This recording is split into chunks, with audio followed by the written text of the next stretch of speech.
All right, Chris, there's been so many memorable games, memorable moments on Thanksgiving Day in the NFL. Let's talk about some of our greatest Thanksgiving Day memories. And we start with the best game that we agreed to. That is Miami at Dallas, 1993. This one had everything, including a snowstorm in Dallas. What do you remember most about that ball game? Cowboys, Dolphins, 1993. Well, it has to be the Leon Lett play, right? It has to be the Leon Lett play getting stripped and then leading to the go-ahead Pete Stoyanovich field goal, the Miami Dolphins beating the Dallas Cowboys. Few people know this, but that was the last game that Miami would win that season. And on the other side of the coin, that was the last game that the Dallas Cowboys would lose. They would go on to win the Super Bowl. So just really, that was a turning point for both teams, I think. But you remember that game, obviously, it's classic matchup, Cowboys, Dolphins, the Leon Lett play. It was in the snow. You love playing in the snow as a football player. That was awesome. You just don't expect it on Thanksgiving in Dallas, and you don't expect a guy, a veteran player, when the ball just needs to be left alone and the game is over, to come sliding in out of nowhere. And that came on the heels, of course,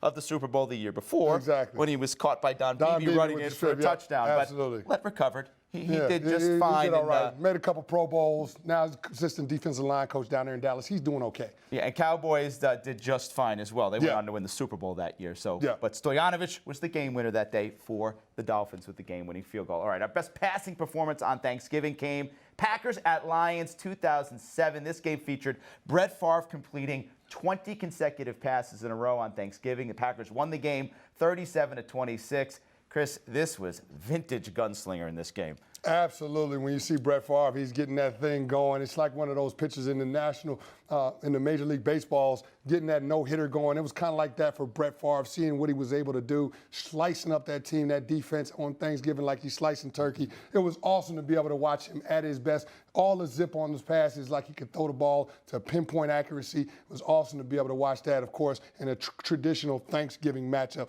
against the Detroit Lions. That was awesome to see. 31 of 41 that day, 381 yards and 3 touchdowns for Favre on Thanksgiving. Yeah. That's a heck of a holiday right there. That's a pretty good day. That's having a day. Yeah, you know what's also great about Thanksgiving was seeing the Detroit Lions. They play every year, and for a while that meant getting to watch the best running back in the league. That was Barry Sanders. Chicago Bears at Detroit Lions, 1997. That gets our best rushing performance. Barry Sanders finished the game with 167 rushing yards and 3 touchdowns. And his scores weren't little one-yard punch-ins either. Instead, it was classic Sanders. He cut in, he cut out.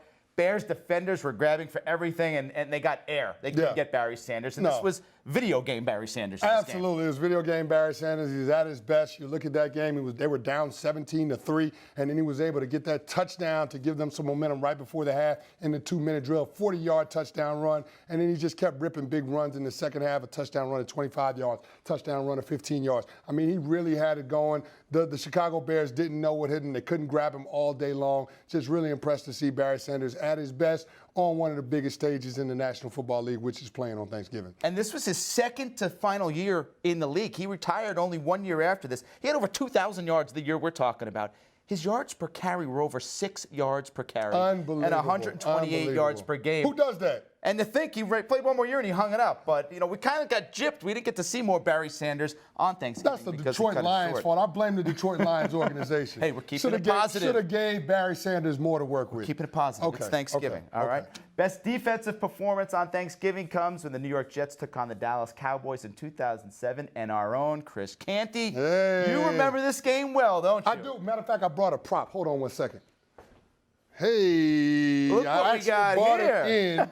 I bought the award in, the Turducken, and then the Phil Simms Iron Man Award. It was great being able to perform like that, play against one of my hometown teams, the New York Jets, as a Dallas Cowboy, and being able to get that big win. We actually gave them a beatdown. It was an ugly game. It wasn't much at all, but it was fun to be able to enjoy that. Had my family there, everybody there celebrating Thanksgiving, being able to watch it and shut down the New York Jets again, and then have an opportunity to take a bite out of one of those turkey legs after the game while they were giving me my award. So it was a pretty awesome moment, pretty special moment for me. That was a really good football team we had in Dallas that year, 2007. We were 13-3. That was a good year for us. 34-3. I'd say that was a bit of a beatdown on Thanksgiving. Absolutely. You had a sack in that ball game as well. Yeah.